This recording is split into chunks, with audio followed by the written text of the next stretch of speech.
Point number 2 is that our credentials can't save us. Our credentials cannot save us. Let's look at verse 4, because in verse 4, the Apostle Paul begins to run down his resume of all of his accomplishments as a Jew, his pedigree that far excels his Jewish opponents. Let's look at verse 4 through 7. Paul says this, though I myself have reason for confidence in the flesh also. If anyone else thinks that he has reason for confidence in the flesh, I have more. Paul says, look, if anybody should be confident, I'm that dude. That's me.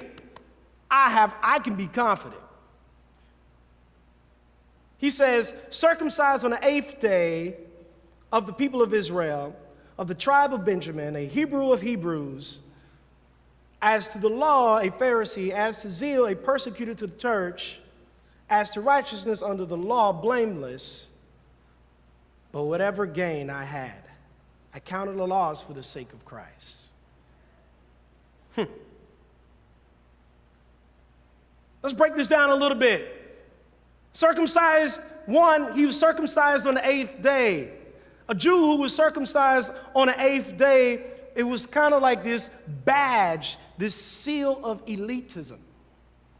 When you were circumcised on the 8th day as a Jew, you got clout. You that dude. Right? You was recognized actually as a true Jew. You know, my wife and Pastor Arthur makes fun of me sometimes. You know, I'm Bahamian. My dad's Bahamian.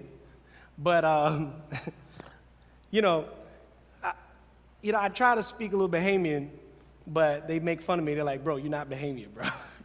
I'm Bahamian, but, the marks of, listen, I believe I'm Bahamian because I can say, what you saying, babe? What's going on, man? You good, ain't?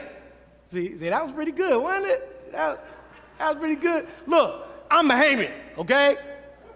I can say that, so that makes me a Bahamian, okay? As long as I can say that, I'm in there.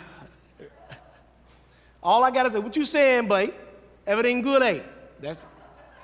I know y'all saw it. Yeah. I know y'all, yeah, I got it, yeah. He was from the tribe of Benjamin. Now, this particular tribe was considered to be an honorable tribe, the most loyal of all the tribes of all of Israel. He was from that particular tribe.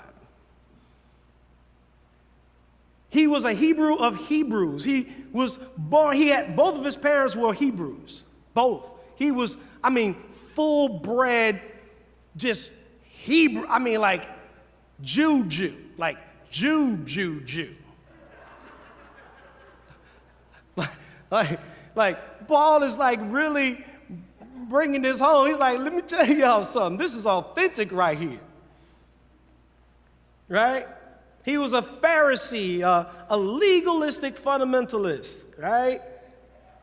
He was driven by the Old Testament scriptures and traditions. A persecutor of the church, he loved Judaism and hated anyone who stood against it. This is Paul. He's giving out his resume. He's laying it all out. Righteousness under the law.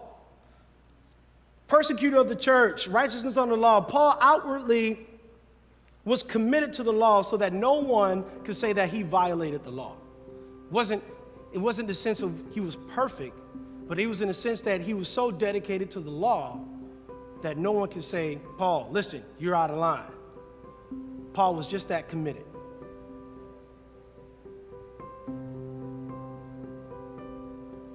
When Paul gave this list, these things were the things that he cherished. These things were the things that he valued. These things were the things that he hoped in, that would bring him eternal life. These were the things that he was committed to.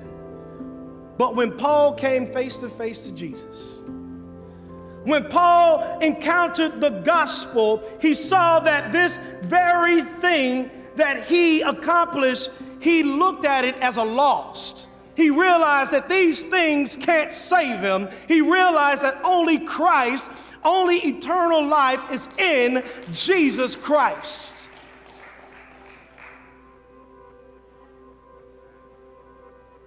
I believe the implication of this speaks volumes, because let me ask us a question.